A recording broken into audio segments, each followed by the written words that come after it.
Welcome, ladies and gentlemen, to the Unstoppable Pursuit podcast, where we're pushing the limits in business, life, and health. And today, we're talking about the value of listening. This is episode 16. I'm Brian Benson, and next to me is my brother from another mother, one of those mother truckers that you just want to hang out with, Mr. Michael Stahl. What up, y'all? And he's going to be reading from Dominate Your Day, his book. It's a great book. It'll get you going. Check it out at michaelstahl.com. Maybe you have been going through some hard times and struggles lately, and it's hard to see the light at the end of the tunnel.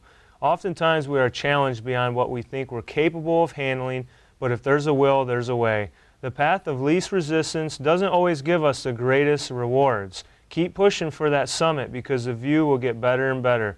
Just know and believe that the hard times will pass. They always do. You always come out stronger on the other side.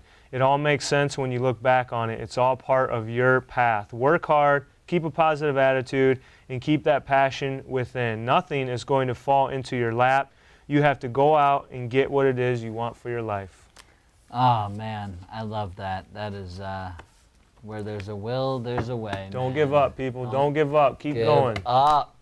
All right. Well, we're going to talk about the value of listening, and we're getting some of this content, and we just want to give a shout out to John C. Maxwell. I am a John Maxwell certified leadership coach, so I just love his stuff, and I am a servant leader, and I definitely love to learn about leadership, and I'm a student of leadership, so and I know Mike is too, so we just want to give a shout out to him from his book Relationships 101, and we're really going to be talking about the value of listening and really what the point of listening is, and really the point is it would be very hard to have relationships in your life if you didn't listen. So the one quote I do want to start out with is, treat every person as if he or she were the most important person in the world. And I think that can be truer than any time than right now, man. So that's why it's so important. So we're going to talk about the 6 benefits of listening. Mike, I'll read the first, and then you want to go ahead and You got it, brother. Rock out. All right. Let's do it. The first point is listening shows respect. I think this is probably the best one, since it's number one to begin with, because I think that it shows the person that they're important. And the thing that I want you guys to think of is, think of the last time that you actually had something serious to talk about, or you had to get something off your chest, and you went to say that to that person, and they really didn't. You could tell that they really weren't interested in actually listening to what you had to say. You don't feel respected. And then again, your wall goes up right off the bat, and you really don't want to build that relationship with them. So I think that's the key, is that if you don't listen to what people have to say, and you're not in the moment, and you're not showing them that you're truly digesting their words, I don't think it's possible to build a relationship with that person. I just don't. It doesn't show any respect. And I think respect is a huge thing no matter what it is in your life. I think every person wants to feel some sort of respect in some shape or form. Yeah, I mean, everyone deserves respect, especially right off the bat. And I think, Mike, it really, you have to, the more you can, let's put it this way. Have you ever been hanging out with somebody and you just feel like you just know their mouth is sort of halfway open because they're just waiting for their next thing to say? Yes, and I'm not friends with them. I mean, seriously. Exactly. And you sit there and you're talking to them, thinking, but as you're just having a conversation with them, that they're not digesting it. They're thinking about what they want to say, which shows that they don't give a shit about what you're saying. Right, and it is a complete lack of respect, and let's just be honest, have some self-awareness, respect people, and listen. Well, I got really hard on that one. Number 2, listening builds relationships. I mean, when you first meet somebody, how do you connect with them, right? How do you connect with somebody? Well, you probably find common ground. And the way you do that is by listening. And that builds relationships, because as soon as you hear things that they're interested in, that you're interested in, there's going to be that basis for that relationship to start to grow. And if you can hear them and understand where their values are and their morals are and the things that they want in their lives, you can start building a great foundation for a really good relationship. And I'll tell you, I mean, Mike can probably speak on this too, both newly married, I mean, listening in the relationship is so important. Oh yeah, and I'm guilty of that too, because Yeah. I'm still honestly working on my listening skills, and I'm trying to get better and better at that, because there's been times where I haven't been the best listener and it's caused a disconnect or a misunderstanding or whatever. I'm telling you, it's not a good thing if you're not listening. Do your best to try to be in the moment and listen to the best of your ability. I love that, the disconnect, that's what it can, and that's why connect, if you listen, it will build great relationships to connect. Without that, you will be disconnected, and it'll be very hard for you guys to really build a relationship. Yeah, and think about it. The last time that someone talked so much about themselves, it was kind of a turnoff probably, and you're like, dude, like, you talk a lot about yourself. Like, so that kind of shows a lack of respect, that they're not interested in what you have to offer and what you bring to the table. So. Yeah, absolutely. All right, the next point is listening increases knowledge. The first thing I think of is the quote that when I walk into a room, I don't want to be the smartest person in the room. I also don't, like what you said, I also don't always need to be the one that's talking the most in the room, because I understand that I don't know everything about everything. So I have to be a listener, because there's so much value I can take. Like listening to you, Brian, I take a lot of things and learn a lot of things on personal development and things that you're very, very strong in, that you have invested into your own growth process, and I try to take that and put it into mine. If I'm not listening to you, then I'm not learning. I'm just stuck in my little shell, I totally agree, and I think that that's why Mike and I, when we came together, we just played off each other so well, because when we do this show, I sit here and listen to Mike, and I feel my brain growing. I know it sounds That's a weird, cool but way to put it. I'm like, whoa, like that was really inspiring, and that was like something I didn't know about, and then I can play on more ideas with it and build on it. And I think that we're all in a constant state of learning and gaining more knowledge, and you can't do that if you're just yakking away the whole time. Right, exactly, 100%, spot on. All right, number 3, listening generates ideas. Completely, and that's kind of what I just said in a little bit, Right. So I don't want to get too redundant, but that is exactly what happens when somebody says something. If you're listening correctly, there's a really, really good chance it's going to spark something in you that's going to help you like come to a realization, or some kind of light bulb is going to go off, and you're going to be like, oh, now I get it, and we can do this. I think about some of the more famous people like, Steve Jobs and some of the really big thinkers, the Elon Musks of the world. It's like these guys questioned status quo, but they had to listen to others. They were great leaders by bringing in others, and then it generated incredible ideas. A family friend of ours, the founder of Best Buy, he brought up how they bring all their employees in at times, and they just whiteboard everything and just generate ideas. What could be better? How could this grow? It empowers people and builds good relationships, so you have to listen, and it does generate great ideas. Yep. That's what I think of, is this creativity. It gets the creative juices flowing in everybody, and you can really, and maybe you come up like you and I, we've used our whiteboard, and we think of an idea, or maybe we're texting each other, and like by the time we get down to the end of our text, we might have like 20 ideas in there. Now, are all of them going to work? No.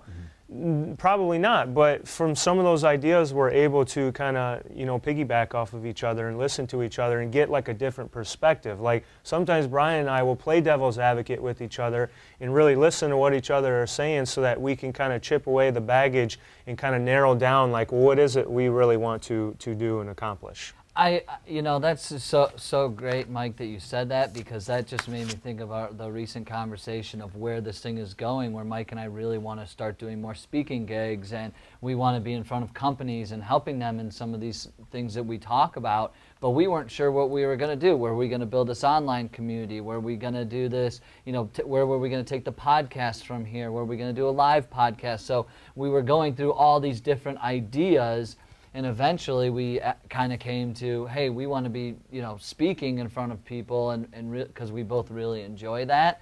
So I think that was kind of one of those idea generating like sessions, but it was like a product of you and I listening to each other. Exactly, right. So hit us up, hire us. We're ready to come We're and ready speak to go. you. You ready to like go? that Put the fire fire under that ass, baby! Woo! Sorry about that. I think I blacked out or something. Sorry. Popped a blood vessel in my neck. All right. Listening builds loyalty.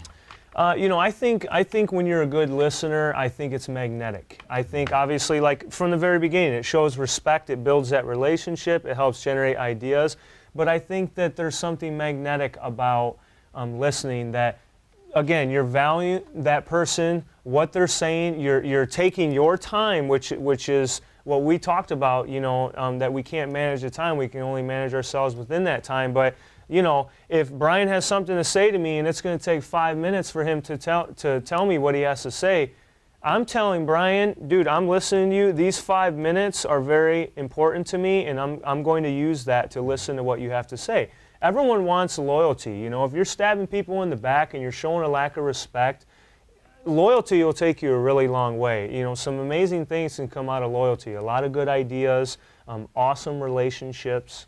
Yeah, I agree. And I think, have you ever been like, sitting on the couch, like texting away, and your spouse or somebody's like talking to you, and you almost feel like, yes, we're all guilty of that. Yeah, so, I'll be honest, that is definitely me, so sorry, babe, if you're listening to this. But I think that, that shows. And I really need to do better, and I need to be better at that. But it's something that shows, probably a little lack of just like loyalty of like, hey, look, what are you more loyal to right now? Like me, your spouse who's sitting here in the room, me, your good friend who I'm trying to have a conversation, or are you stuck just jamming on your phone, probably on Facebook or Instagram or something stupid, So you gotta. It does build loyalty for sure. All right, am I up this time? Yeah. Oh. Wow, okay. Listening is a great way to help others and yourself. This brings me to the Jerry Maguire quote where he says, help me, help you, okay? That's what he's saying. And to help yourself, you need to listen to other people, because if I don't know what Mike truly wants, it's not going to be able to help me. So I need to listen, and then I can help. That's just the way it is, right? Yeah, and you're not being selfish, by thinking, I'm going to get something from this, but you truly do. Like listening to Brian has helped him, but it's also helped me because, it's helped me look outside the box on things. It's helped me understand different perspectives. It's helped me develop patience, and just seeing things from a different side. So I think that the better listener you are, you're going to grow just as much personally as you are going to help that person, whatever they're talking about, if it's a bad time or a good time. Hey, you're improving yourself and you're building a relationship with somebody else. That's a win-win. Yeah, couldn't have said it any better, brother. Couldn't have said it any better.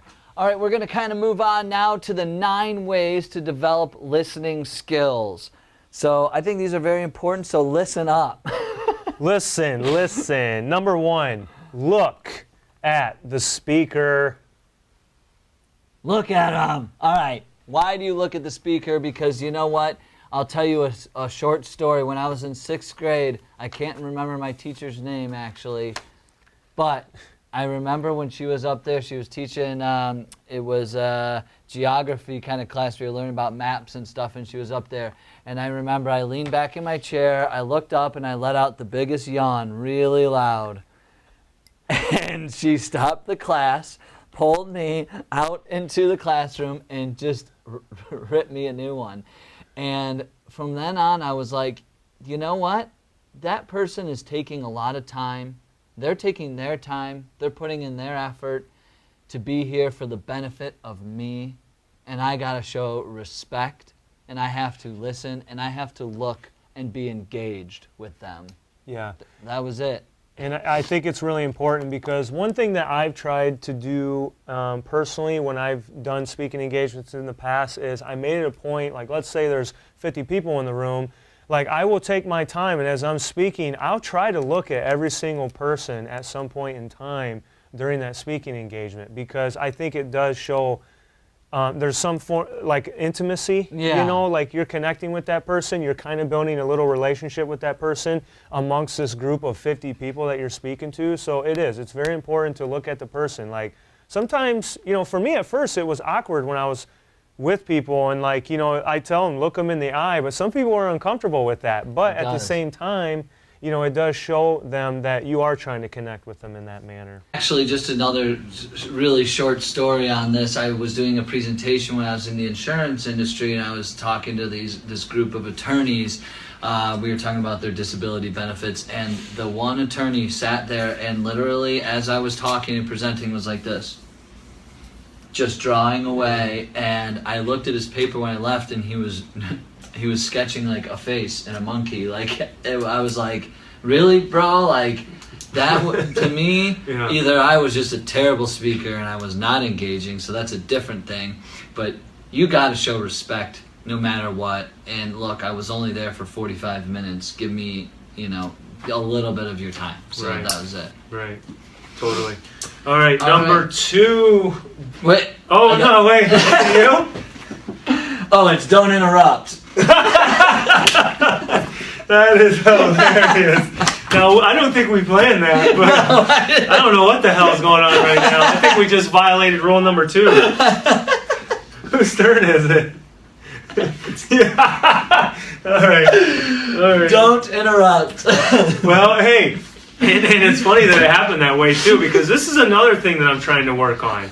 And I'm trying to work on this in all my relationships, is the fact of not interrupting, because I know it annoys me when people interrupt me and I'm trying to get my point across or my complete thought. And, you know, I need to develop more patience. I need to not be one of those people that, you know, wants to get my point across halfway through someone else speaking. I'm very guilty of that. Again, these things, the reason why it's good that we're talking about this is because Brian and I are trying to work on all this same stuff, you know, just as much as you guys are that are watching or listening. So, I think interrupting, like I just showed Brian a lack of respect right there. You know, like I don't even give a shit about him because I just jumped the gun, you know? So, boom, there you go. Don't interrupt. That's all I got to say about that one. Well, yeah, I totally agree. And being somebody, you know, I interview people basically for a living, so to me, the best thing you can do sometimes is ask a question and then just shut the hell up and let them talk until they're done, and then move on. That's, you know, interrupting is rude as hell. Sorry, Brian.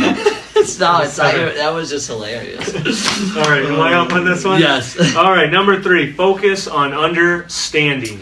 You know, how many times do you fake listen to people and not actually hear the words that are being said? What'd you say? Exactly. It's that passive listening. It's so important.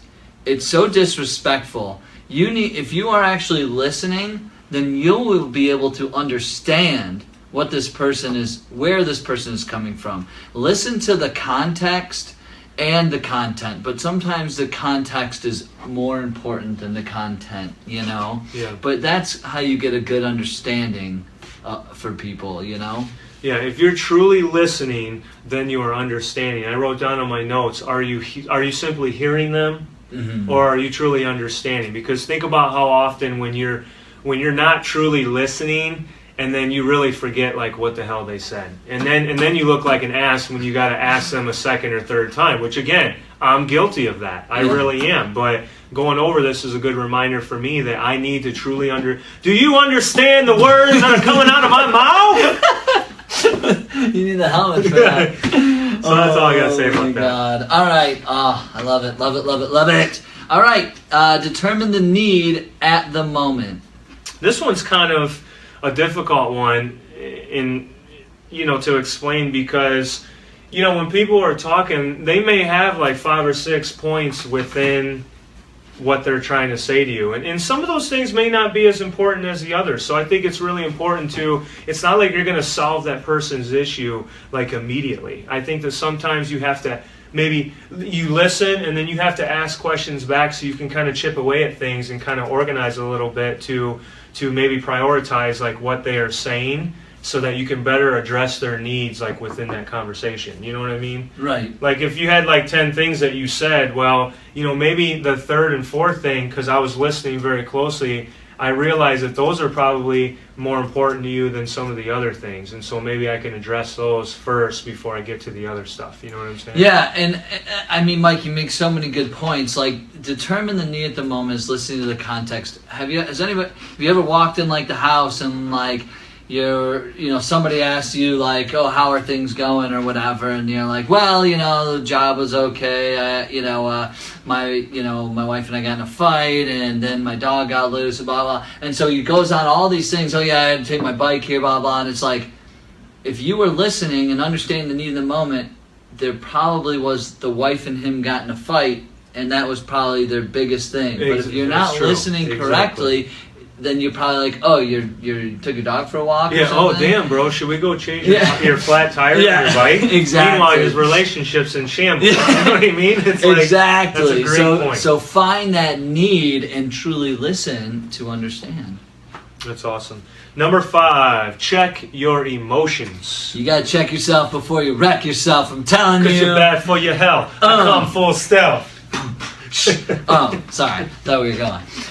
Anyway, this is self-awareness at its finest, isn't it? It's just like you need to just understand what you're feeling in that moment, and especially when you're sort of listening to other people, like understand their emotions as well. But don't. If somebody says something and you're listening, like, don't let that new conversation trigger the conversation that happened 20 minutes ago, a day before. You're fired up about something, somebody says something, and then all of a sudden it triggers something in you. Have new emotions with every new conversation, because it's a new environment, it's a new person, it's something different. So don't let old emotions come up when you're having conversations with people. Right. Yeah, I think in my book I actually say, like, instead of like reacting like just like that, like take time to listen, and then you can like respond in a more appropriate manner, based off of what's really being said rather than just a whole emotional thing, which can be up or down. Yeah, exactly. So, all right, this is a really, really good one, and I like it a lot. Suspend your judgment. It's kind of almost like what I just said before. Like, truly listening, you can't judge someone and then be a good listener at the same time. So step number 1 is to listen. Then step number 2 is to gather your thoughts and respond in an appropriate way according to what they just said, rather than simply just getting super emotional, reacting just, with the flip of a switch and then saying something stupid or maybe adding more fuel to the fire. But, I don't even think that, like, I'm in a place to judge people. I really don't. Like, I always say that, like, I'm not here to judge you. That's not my job. Like, I think I should be judging myself before I judge someone else, because I know I'm not perfect. Lord knows I'm not perfect. Lindsay knows I'm not perfect. If you're watching this, she'll probably comment, yes, we all know that. So, I think that you need to have the patience to listen first, and then you can respond in an appropriate manner. Yeah, no, I 100% agree. I mean, judgment-free zone here at all times, because, check your ego at the door, because we're all imperfectly perfect. And I know I say it a lot, but it's just, there's no room to judge. I love that. All right, so we're nearing the home stretch here. Number 7, sum up at major intervals. This was difficult for me when I first saw it. I was going... I know, this is a tough one. A tough one. But I think what it's saying is, after somebody finishes a point or something that they say, before they go on to the next one, kind of in your head, sort of reflect on that first major point. So if a speaker is speaking, listen to that point and then sum that up and understand, okay, I fully understood where this person was coming from. Now when they move on to the next one, you can listen further. Does that make sense? Yeah, like what comes to my mind is you can even be verbal about it. And let's say Brian said, hey, I went and I uploaded our latest podcast to our YouTube channel. I could even say, all right, cool. So you got the segment uploaded to the podcast. So now what's next? Mm-hmm. You know what I mean? Like, I'm like reconfirming like what you said to show you, dude, I'm listening to you. You know what I'm saying? And that makes the other person feel like they got their point across. So there's no disconnect in the conversation. That's Mike, what I think of when I hear it. Mike, I think what you said is just so beautiful, and honestly, I just think it's because when you reaffirm or reconfirm, I think, right? What somebody says, it's like they know that you're hearing them. Is exactly what you said. It's like, hey, I uploaded the podcast and Mike says that again. That's a really great way to develop a good listening skill, because sometimes it helps to write things down, but sometimes it helps just to speak out loud exactly what you just heard. So when you do repeat it and they go, that is not what I just said, Mike. I didn't say that I'm going to the bathroom or whatever. Mike's like, oh, sorry, I wasn't listening. And then if you're a horrible listener, here's a tip for you guys. If you're a really horrible listener and you get stuck in a really bad situation and someone says something, typically I say, wow, that's crazy. That's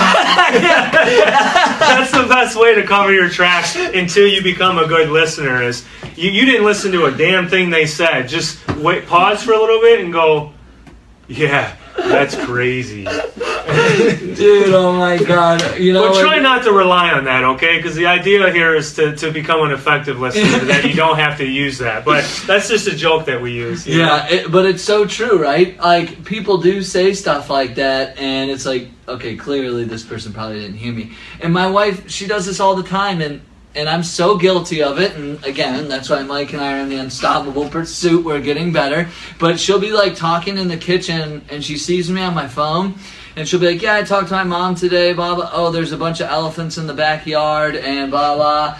And then I'll be like, oh, that's cool. Yeah. And then I'm like, she goes, what did I just say? And I was like, something about, that's and then crazy. That's great.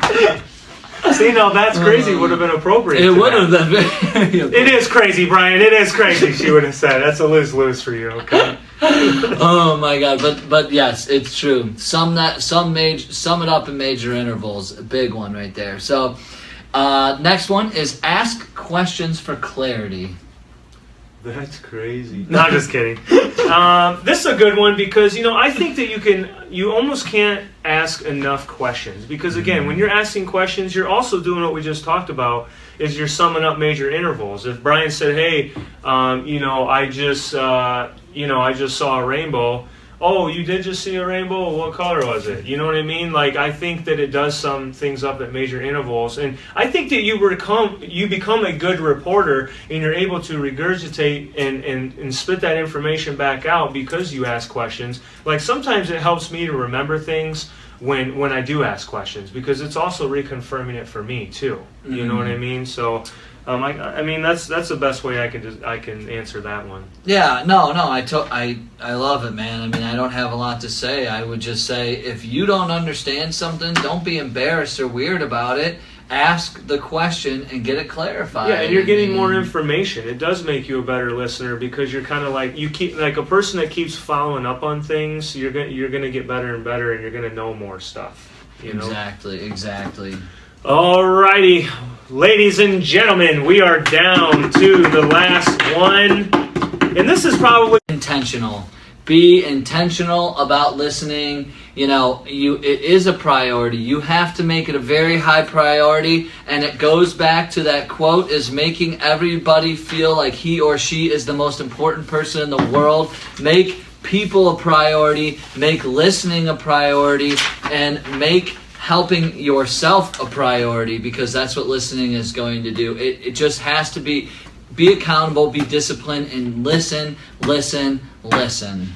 Yeah, all I have to add to that is that, honestly, I think some of the most successful people in the world are very good listeners, and that's because they don't surround themselves, like we said before in previous segments, they don't surround themselves with a bunch of yes people. They surround themselves with a bunch of people that have things to say and things to contribute, and they actually listen to what those people are actually saying, and they develop a game plan from there. So listen.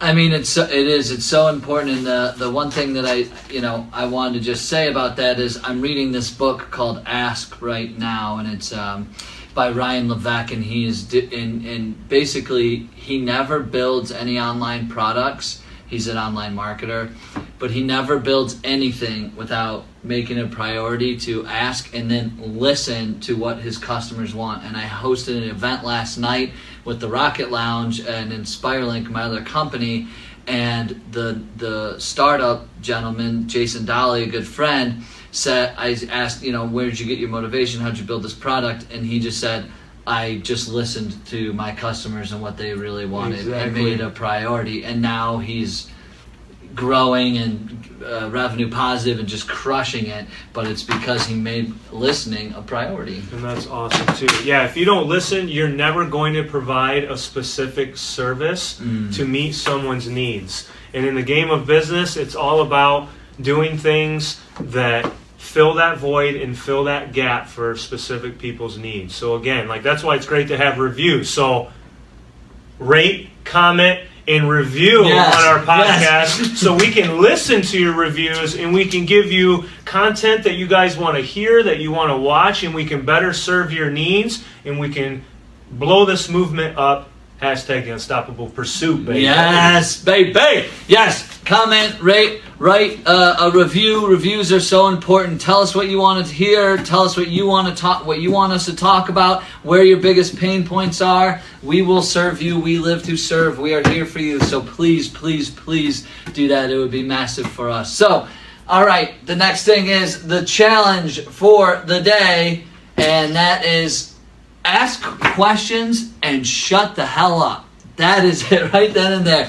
No, I got a little crazy. Actually perfect, though. To be honest with you, I want everybody to, I think in this world that we live in that's so noisy, so crazy, we're all on our phones, we're all on our emails, we're all on our computers, there's a million things, boom, boom, boom, everywhere, right? There's so many distractions.